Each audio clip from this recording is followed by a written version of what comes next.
Assalamualaikum warahmatullahi wabarakatuh. Alhamdulillahi rabbil alamin. Wassalatu wassalamu ala ashrafil anbiya'i wal mursalin wa ala alihi wa sahbihi ajma'in.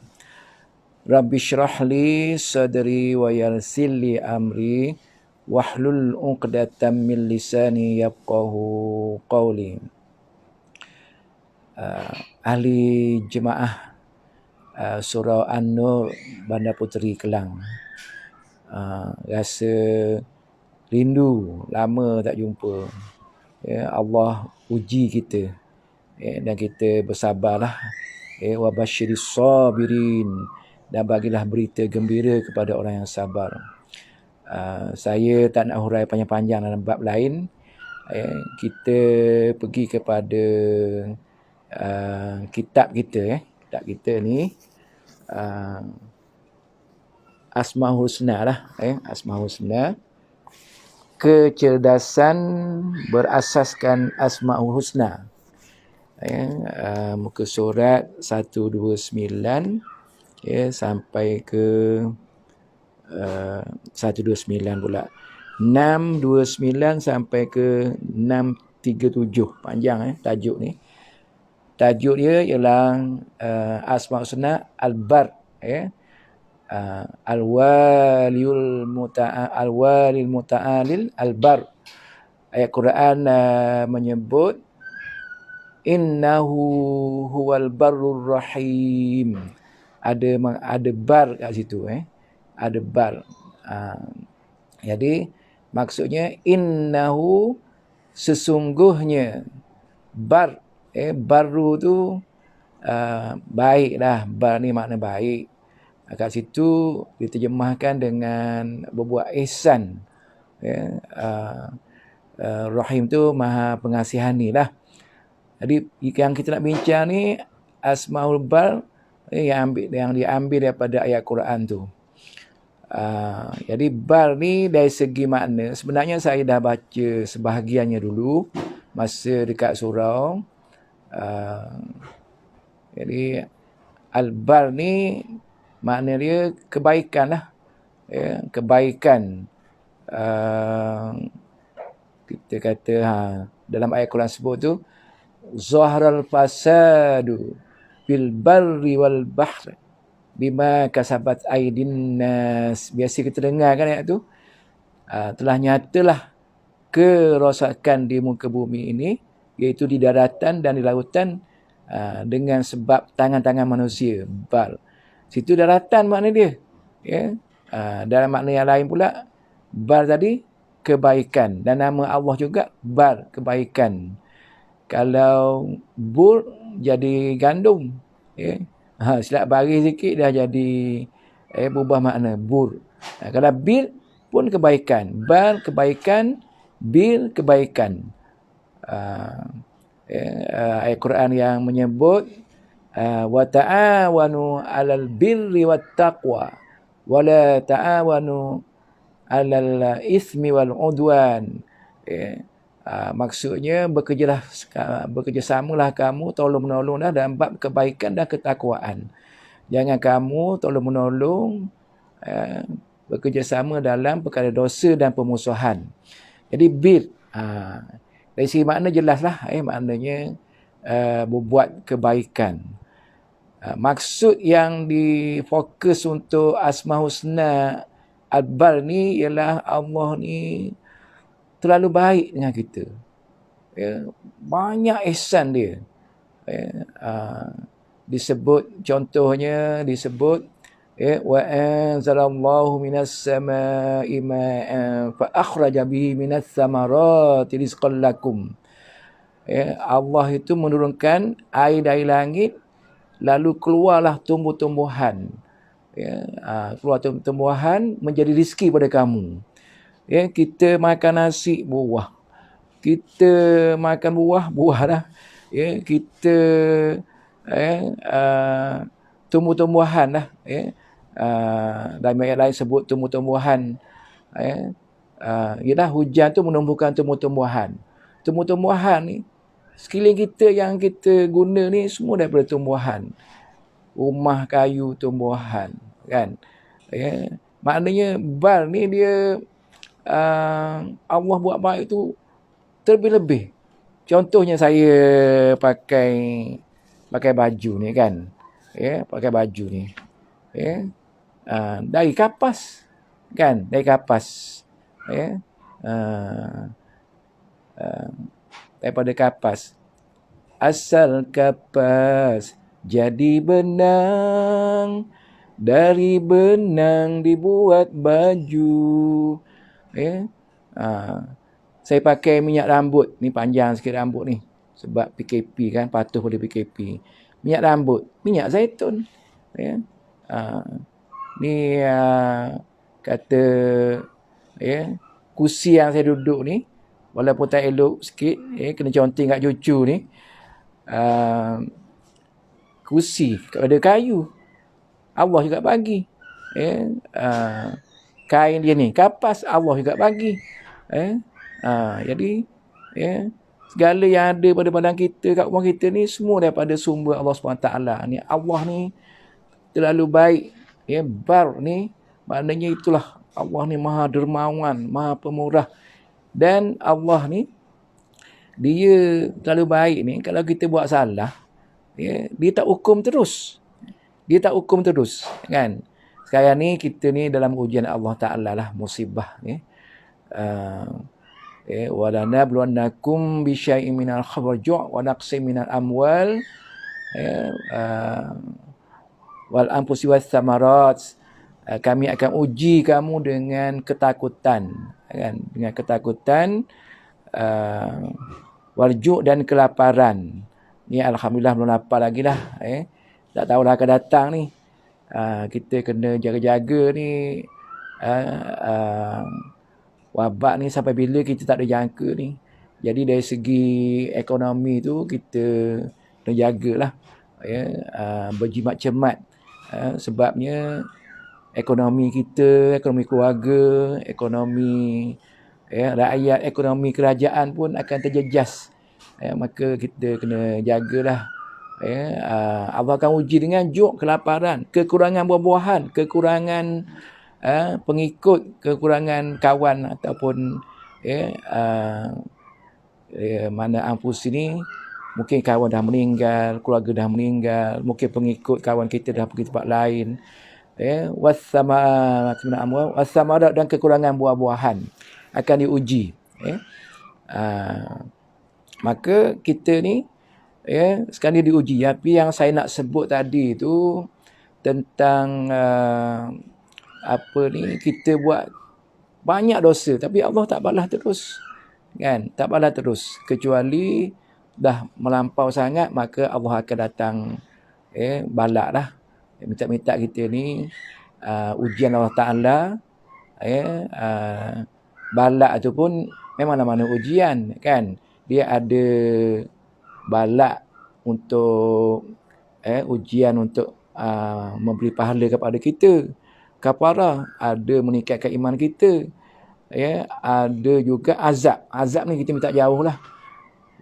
وَلَنُذِيقَنَّهُمْ مِنَ الْعَذَابِ الْأَدْنَى دُونَ الْعَذَابِ الْأَكْبَرِ لَعَلَّهُمْ يَرْجِعُونَ. Itu maknanya Allah kata, rasalah azab yang dekat di atas dunia ni. Itu azab lah kalau dosa banyak sangat, melampau, memanglah bagi azab. Sebelum azab yang besar di akhirat nanti, kan? Supaya apa? Yarji'un, supaya kita kembali kepada Allah. Ni kita duduk rumah ni, alhamdulillah. Kita duduk rumah ni, kita banyak ibadah lah. Kalau tak buat ibadah juga tak tahulah, kan? Ibadah tu maksudnya berjamaah dengan keluarga, ada zikirnya, ada baca Qurannya, ada baca zikir pagi petangnya, ada duha, ada solat tahajud. Itu kita kalau tak buat juga tak tahulah dah keadaan Allah. Kita tengok kematian di mana-mana ni, kan? Jadi patutnya kita rasa ini satu peringatan yang besar lah kepada kita, kan? Jadi tuan-tuan, contohnya kalau kita niat nak buat jahat tak kena dosa, tak kena dosa lagi. Tapi niat buat baik dapat pahala dah. Dan bila kita buat pahala berganda-ganda, itu maknanya bar Allah bagi, ya Allah, kebaikan pada kita tu. Tapi kalau kita buat dosa, malaikat nak tulis dosa tu, kata ketua dia, nanti dulu, tunggu lepas zuhur tak istighfar, tunggu lepas asar tak istighfar, tunggu lepas maghrib tak istighfar, lepas isyak tak istighfar, tak buat apa-apa sampai tidur tak istighfar, barulah tulis dosa tu. Itu makna Allah tu bar, tuan. Jadi dalam kitab kita ni, saya tak tengok kitab pun tuan, kalau kita jadi panjang dah ni, kita nak buat setengah jam lebih sikit je. Adalah beberapa yang cerita yang tentang macam mana kebaikan, apakah yang difokus kebaikan atas dunia ni. Maksudnya dah Allah tu bar, kita pun bar jugalah. Tapi bar Allah tu maha bar, maha baik. Kita ni bar sifat baik manusia. Di antara yang dia bagi contoh, kisah Nabi Musa masa turun Sina, diperlihatkan oleh Allah SWT seorang yang lelaki seorang berdiri di Arash. Arash Allah SWT tu. Jadi hebatlah. Arash ni Allah Ta'ala yang maha agung. Yang agung.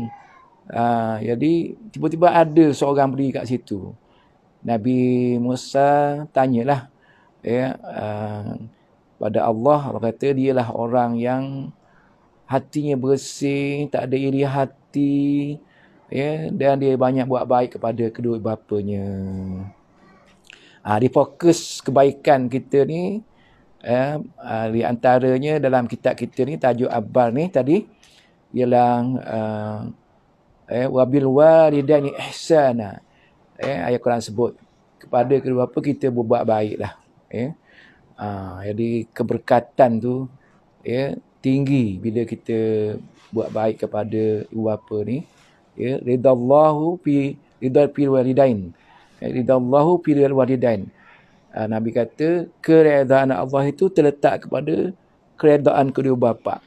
Bila Allah redha, kita dapatlah rahmat Allah SWT. Ada orang yang memang dia berjasa pada mak bapak dia. Banyaklah kalau nak cerita. Saya nak cerita satu je.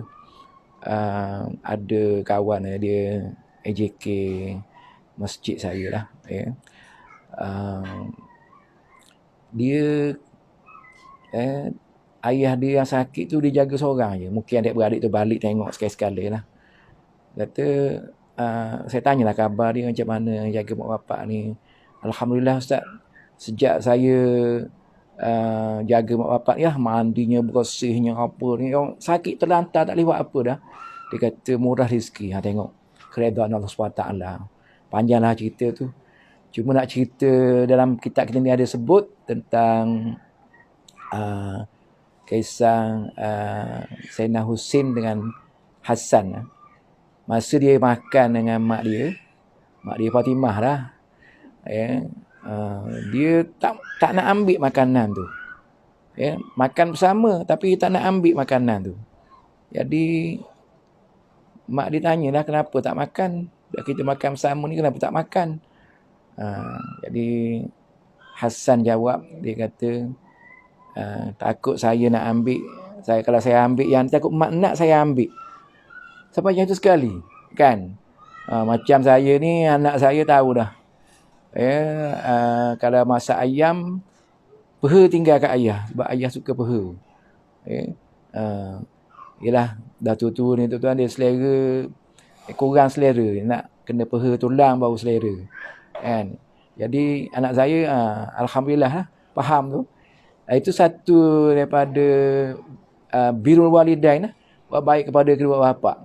Sampai tak sanggup nak ambil, takut kalau ambil ni mak nak yang ni kan. Nak ambil yang ni takut mak nak yang ni, jadi dah takut mak kata aku nak makan itu, dia ambil. Sampai macam tu sekali. Maka buat baik pada kedua bapa lah. Kemudian dalam cerita ni dia cerita pula banyak tentang kebaikan ni, bersedekah lah tuan-tuan ya. Bersedekah. dalam satu hadis sebut tu, bila waktu petang di tepi langit, malaikat berdoa, Allahumma ati mumsika khalafa. Astagfirullah, silap, maaf. Allahumma ati mumfiqa khalafa. Betul dah. Wa ati mumsika talafa. Diulang-ulang ni maksudnya, ya Allah, bagilah kepada orang yang infak bersedekah ganti balik. Memang tak miskin lah dia sebut. Kalau orang bersedekah banyak, tak miskin. Sebabnya Allah yang bagi rezeki kan. Dan bagilah kepada orang yang mumsika ni, orang yang kedekut. Rugi. Kan. Orang minta derma, dia mampu bagi 200, 300, tapi dia tak bagi. Dia takut rugi. Kemudian dia naik kereta, pamcik tayar. Kena tukar tayar tu, kena 300 hari yang sama. Kawan saya bagi tahu lah, contoh kan. Wallahu a'lam lah hikmah dia tu kan. Jadi banyaklah hadis Al-Quran mengenai kebaikan bersedekah ni. Dan bersedekah dalam ayat surah Baqarah yang dalam buku kita ni, Al-Baqarah ayat 267 sebut kalau sedekah tu yang baik-baik. Kan, yang terbaik. Maknanya tak sempurna lagi kebaikan kita ni, sehinggalah kita ni bersedekah dengan apa yang kita sayang. Cabaran ni tuan-tuan. Cabaran ni. Bersedekah apa yang kita sayang. Kan. Ni kisah ni berlaku pada Abu Talhah. Abu Talhah ni dia orang kaya. Dan dia ada kebun yang dia panggil Buraiha. Dia sangat sayang kat kebun ni. Sebab kebun ni memang besar, cantik, subur. Nabi sendiri pun pergi Nabi sendiri pun pergi kebun tu, pergi ambil air bersih tu. Wallahu a'lam, saya nak bayangkan air bersih ni, mungkin kat kebun tu ada sumber air mineral lah, macam kita nak pergi Shah Alam tu, lalu ke Puncak Alam tu, kan ada orang ambil air kat bukit tu kan. Air bersih gitulah, yang tak payah masak, tak payah apa dah. Maknanya kebun tu istimewa. Nabi sendiri pergi. Kemudian Nabi baca ayat Quran tadilah. Dia baca bersedekah ni, kita ni kebaikan kita tak sempurna lagi sehingga kita boleh bersedekah apa yang kita sayang. Tuan-tuan. Jadi Abu Talhah pun berfikir, lama dia jumpa Nabi. Dia kata dia nak sedekah kebun ni. Sebab apa? Kebun ni lah yang dia sayang. Kalau Nabi dah baca ayat Quran tu, kalau dia tak buat macam dia ni, tak sempurna lagi kebaikan dia. Kan? Ni al-bar tuan-tuan ya. Kita nak faham al-bar ni. Jadi Nabi kata bersedekahlah kepada saudara mara kamu. Dia sedekah ni memang gitulah tuan-tuan. Lepas tu dia buatlah. Kita yang terdekat dulu. Yang terdekat ni, macam saya ni contohlah, bukan kita nak riak, minta maaf lah. Allahumma inni a'udzubika an usyrika bika syai'an wa astaghfiruka lima ta'lamu. Berlindung dengan riak lah kan. Macam contohnya bila keadaan macam ni, saya terfikir anak saya dulu kan. Jadi anak saya ni ada kebanyakannya dah kerja lah. Tapi ada juga yang kerja sendiri. Alhamdulillah dia adalah pelajaran, ada degree, tapi minat dia kerja sendiri. Bila keadaan macam ni, bila keadaan macam ni, saya pun teringat dah ke dia dulu kan. Jadi bagilah bantuan sikit-sikit lah kan. Dan juga yang terdekat-terdekat lah. Lepas tu barulah jiran, orang kampung kita kan, yang mula dengan ahli keluarga dulu apa-apa ni. Tapi itulah tuan-tuan ya, kita dalam musim ni, saya ingat beberapa ayat Quran lah Pertamanya musim orang susah ni, kan, orang tak boleh berniaga, tak boleh kerja, tak apa ni. Jadi banyak ayat Quran yang menceritakan tentang suruh bagi bantuan ni. Bismillahirrahmanirrahim.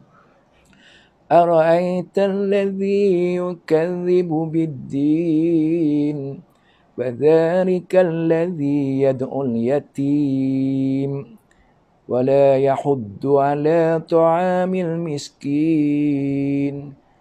Ara'aital ladzi yukadzibu bid-din. Kamu tengok ke tidak orang yang bohong agama. Dia maksudnya kata beriman, kata Islam, kan.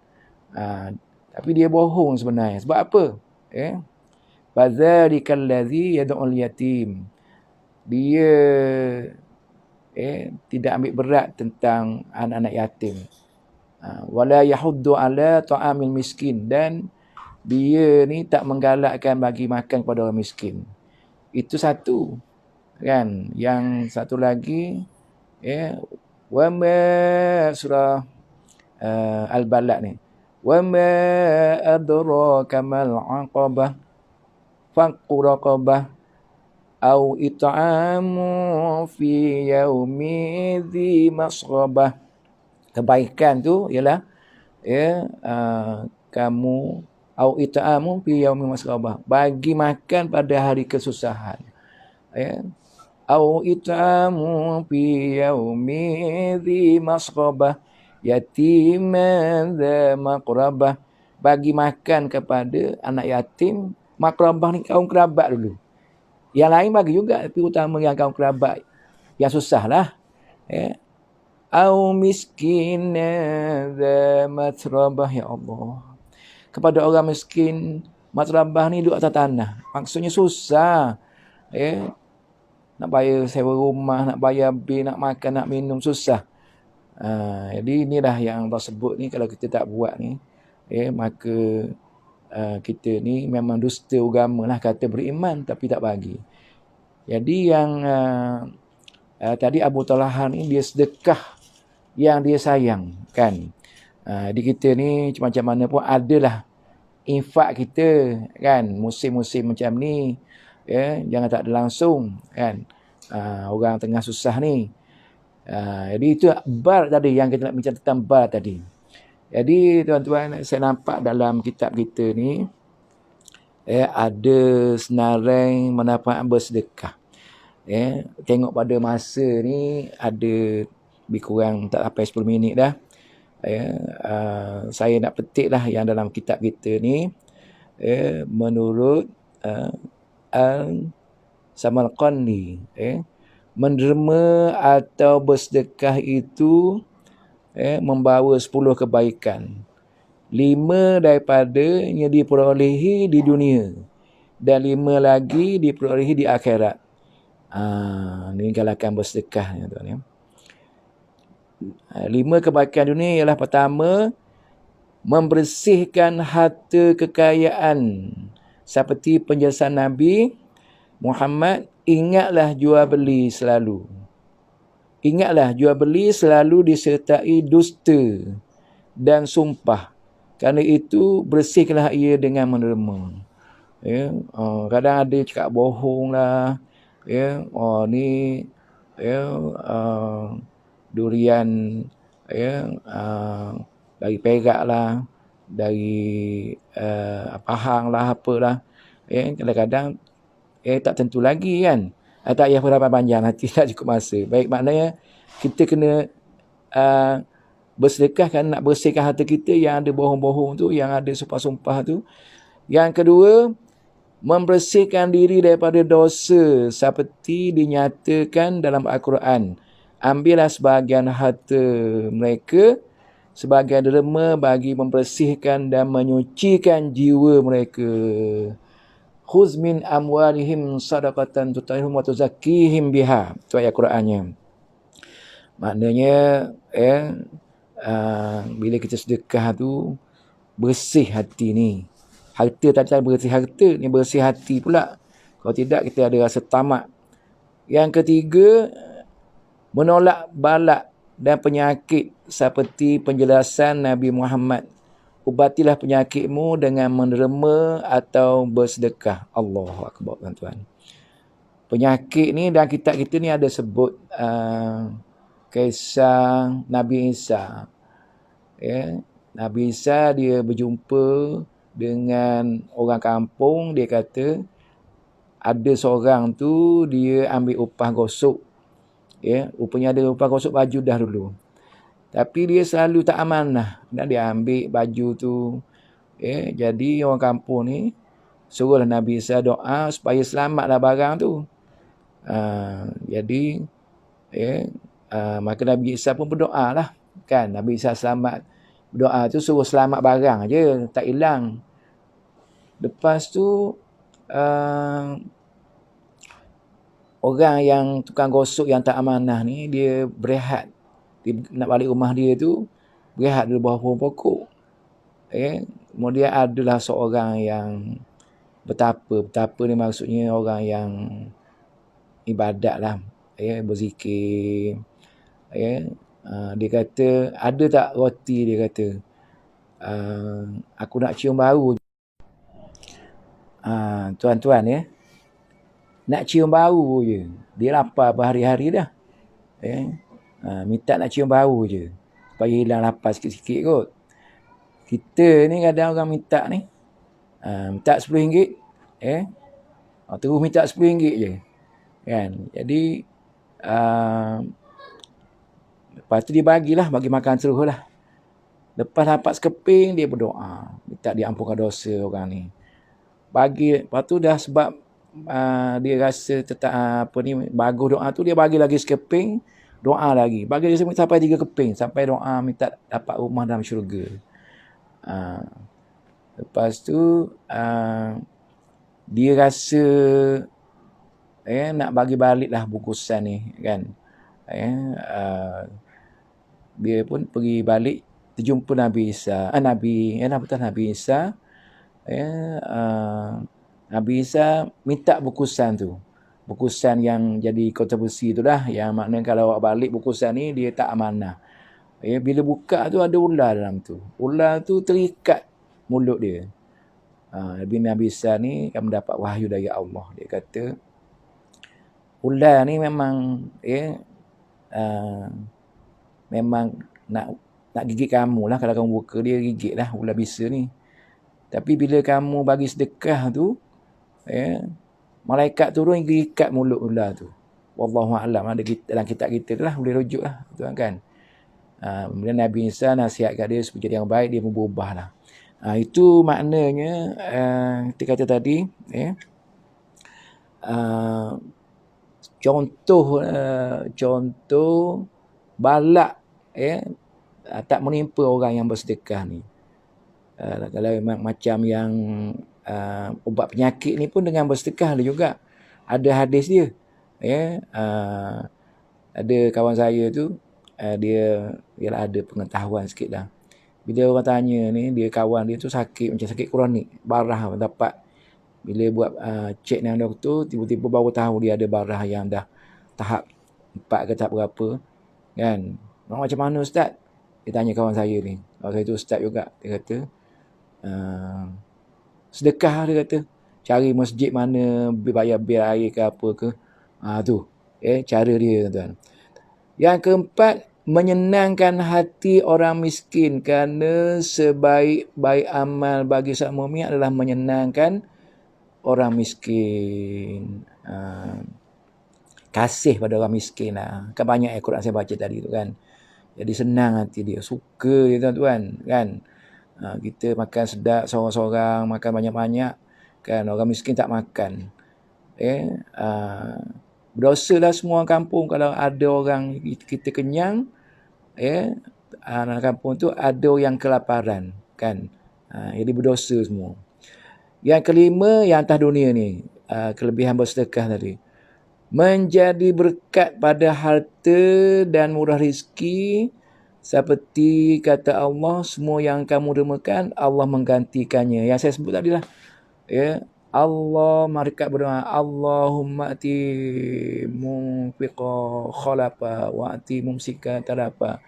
Kurniakanlah kepada orang yang sedekah ni ganti balik, tak rugi punya, tak kurang kata dia, tak miskin kalau dia sedekah, Allah akan tambah rezeki tu. Kan? Banyaklah ayat Quran janji macam tu. Dan bagilah orang yang kedekut tu rugi. Jaga-jaga tuan ya. Itu yang dekat dunia. 5 kebaikan yang diterima di akhirat pula adalah, pertama, derma itu menjadi payung ataupun perisai di hari akhirat.